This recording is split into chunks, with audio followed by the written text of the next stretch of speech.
My name is Rolf Jansson, and I've been the CEO of Aspo Group for approximately 2.5 years. Very nice to be here presenting the company.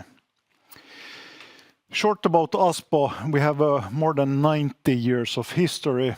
Last year, it was a record year, 650 million euros of net sales, 55 million euros of operating profit. We are basically in the business of developing industrial platforms. Currently, we have 3 businesses, which I will come back to: ESL Shipping, Telko, and Leipurin. We've been listed on the stock exchange here in Helsinki since 1999. Dividend payments over the past 10 years, approximately 5%. We have 3 businesses: ESL Shipping, which is basically a leading dry bulk cargo company here in the Baltic Sea region, serving the metal industry, forest industries, etc., with very long contracts. Telko, it's in the supply chain of chemicals, lubricants, and plastics. And then Leipurin, who is serving the food industry and the bakeries, primarily here in the Nordic countries, with raw materials and ingredients.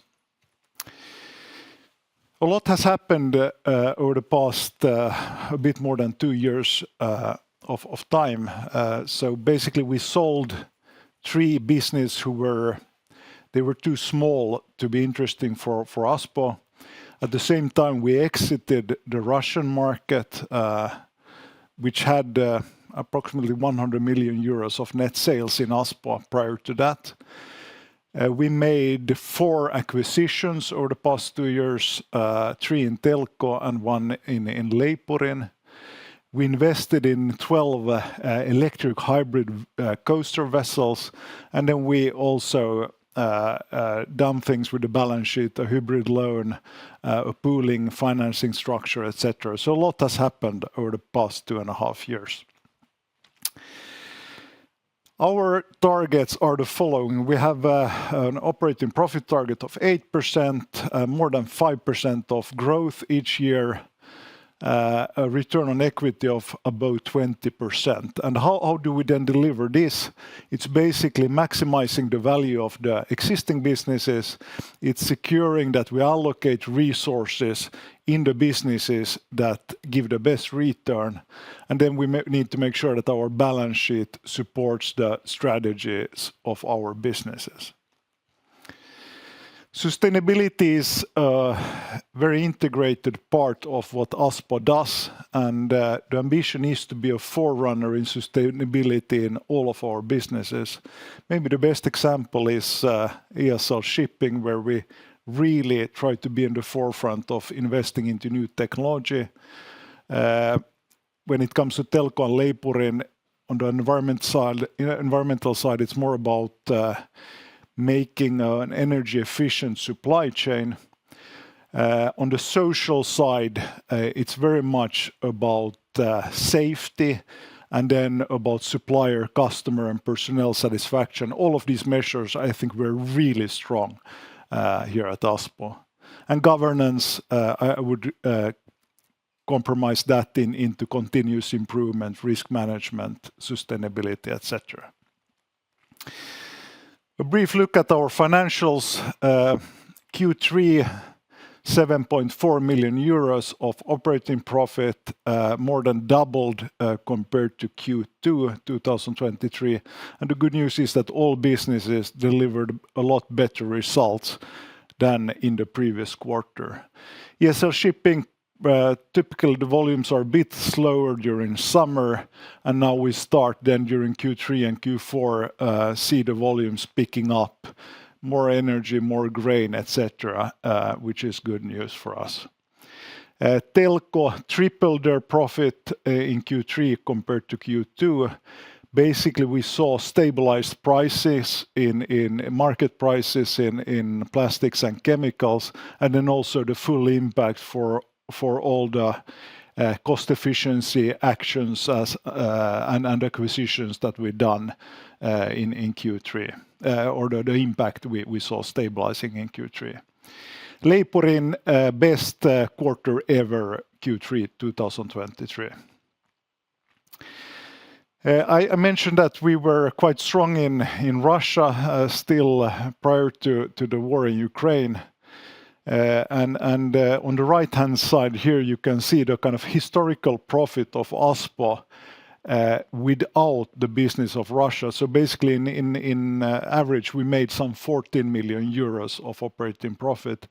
And this year, despite the fairly challenging business environment, we're guiding 25 to 30 million euros. So this really shows that our core business is doing well, and it also shows that we've been able to exit a quite substantial business of Aspo without any damages. Then if I jump into the businesses and a bit of the kind of value drivers we have here, and I will start with ESL Shipping. ESL Shipping, the strategy is basically based on the fact that the industrial companies in the Nordics, in the metal industry, in the forest industry, are investing tens of billions of euros into a green transition. And we're sure that they also want fossil-free and environmentally friendly shipping, and hence we invest in new technologies to support their green transition. So ESL, it's basically a really good example of ESG-driven growth as a strategy. We, as said, already invested in 12 electric hybrid vessels.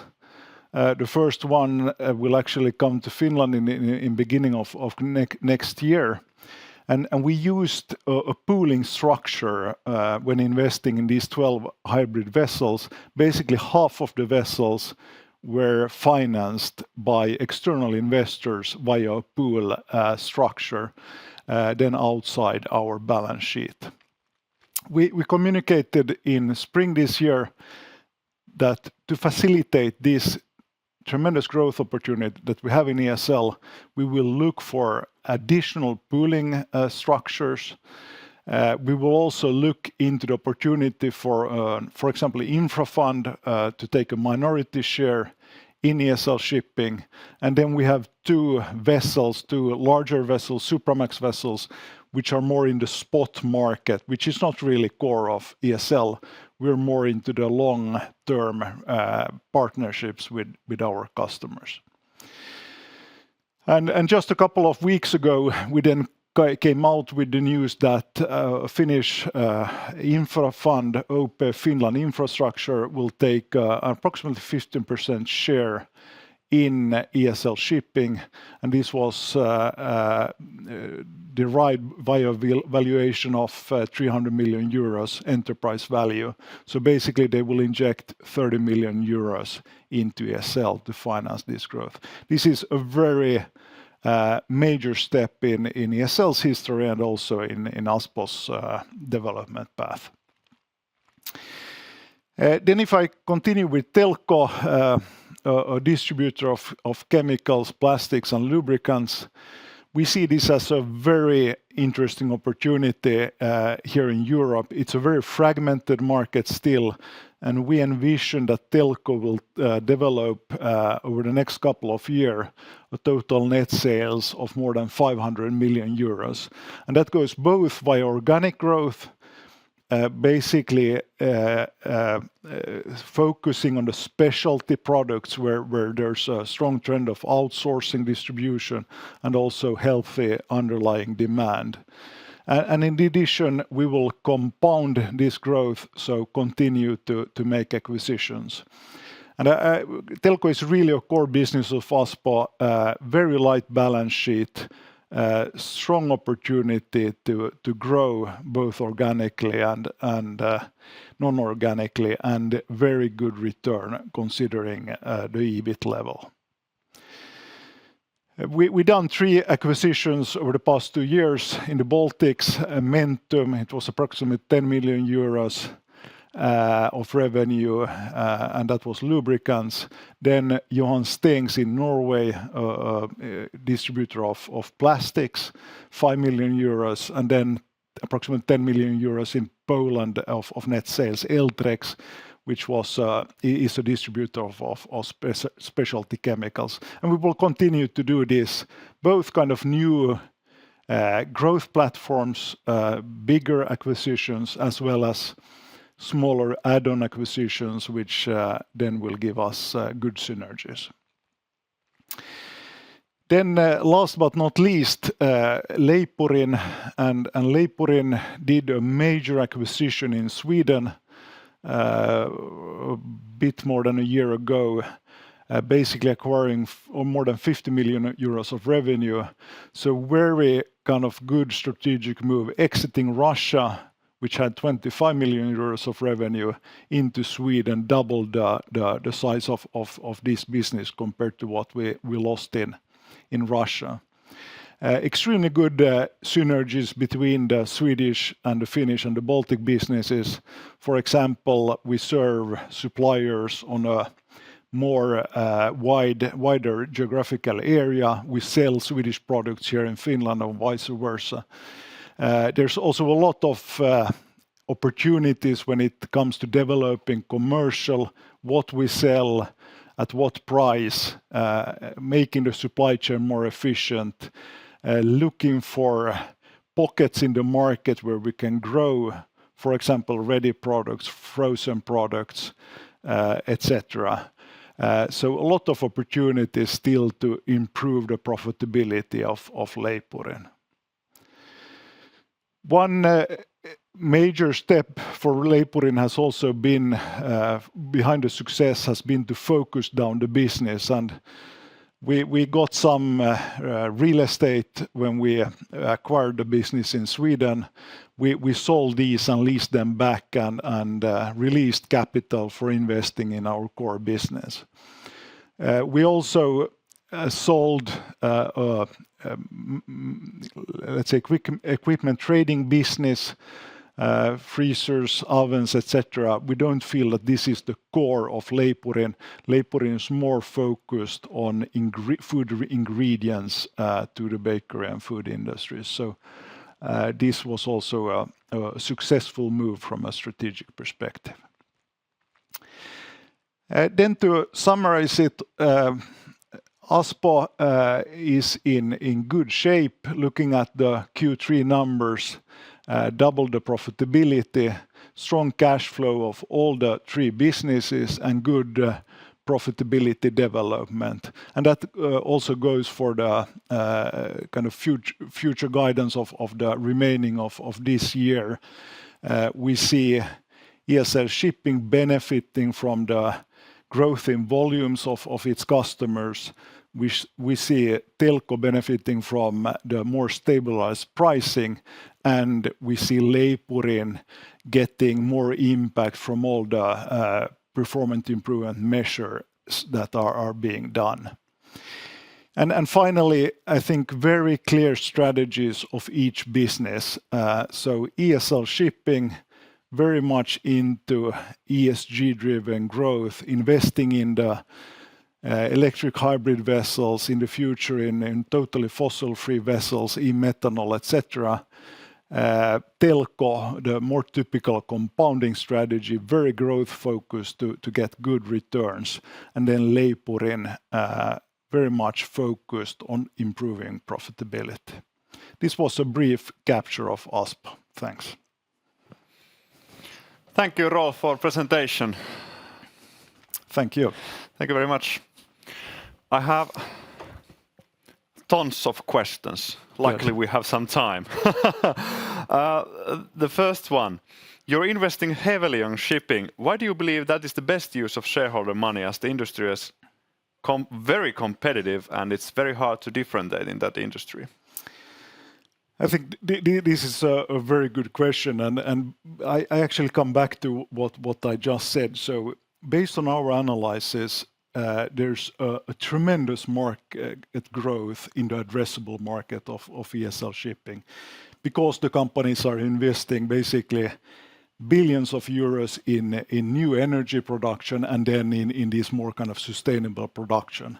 And the fact being is that ESL Shipping has a very strong market position today, and we want to develop that further going forward. So we need to invest. And then it's basically, we still also need to invest in the other businesses. So that's why we look at these opportunities, selling a minority stake, doing pooling structures, and then selling out our Supramax vessels. So at the end of the day, it's both and. So we have strong belief in ESL. We want to develop that position, but at the same time, for example, in Telko, we see tremendous non-organic growth opportunities, which we will want to pursue. There's more questions about capital allocation. One more question about ESL, that is the dominant market position that brings you maybe pricing power or competitive edge, or what are the sources of competitive edge that you see it wise to invest more in ESL? I would say that ESL's position builds purely on or primarily on two things. One is the long customer partnerships that we have. So we've been serving these clients for years and years, and they trust us in delivering good quality. And then I would say the other great competence that we possess is really around operations and technology in this, let's say, still niche market, because we have harsh ice conditions, etc., and we know how to operate in the Baltic Sea region. So primarily, I would say these two aspects give us some competitive edge. Conglomerate structures are fairly uncommon nowadays. So why do you want to maintain that sort of status?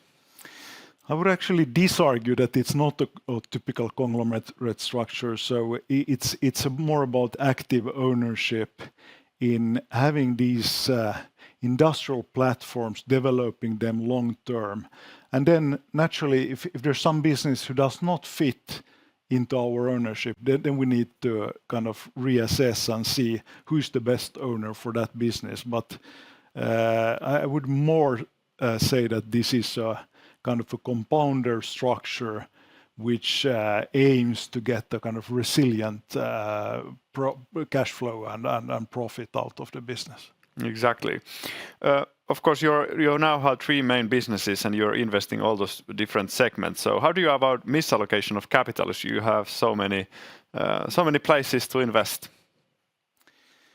Yeah, and it's of course extremely important if our target is return on equity of about 20%, we need to make the right investments, and we have very careful processes for that. That goes for the M&As, a very analytical approach in addition to the more kind of softer aspects of the acquisitions. The CapEx investments in ESL Shipping, which we will not handle alone, but together with other sources of finance. And then we continuously also need to make sure that our businesses deliver when it comes to profit, because that's the best way to finance the future growth. Why do you pay a hefty dividend while you clearly believe that you have excellent businesses to invest more? Can't you just cut the dividend and invest more in the businesses? Of course, this is something that the board assesses on a continuous basis. So far, it has been possible to combine both. And if I look at our owners, I'm sure that they appreciate the dividend, but at the same time, they appreciate the growth and the profit in the future. So it's a balancing act. And so far, looking at the past 10 years, we've been able to pay an approximately 5% dividend, which is on a fairly decent level, I would say. As we saw in your presentation, Aspo's profitability has dropped significantly from the levels of 2021 and 22. Do you see the current level as the new normal, or do you expect a recovery to the historical levels? I think we need to take a bit of a more longer perspective when looking at this. So even if we include Russia in our historical figures, the guidance of this year, 25 to 30 million euros, is approximately at least 5 million euros above the historical average. And then if you exclude Russia, then we're at least 10 million euros above the historical average. Then it's true that we have had 2 extremely good years, supported by an extreme marketing, shipping, deficit of capacity, etc., to turbulence around Russia.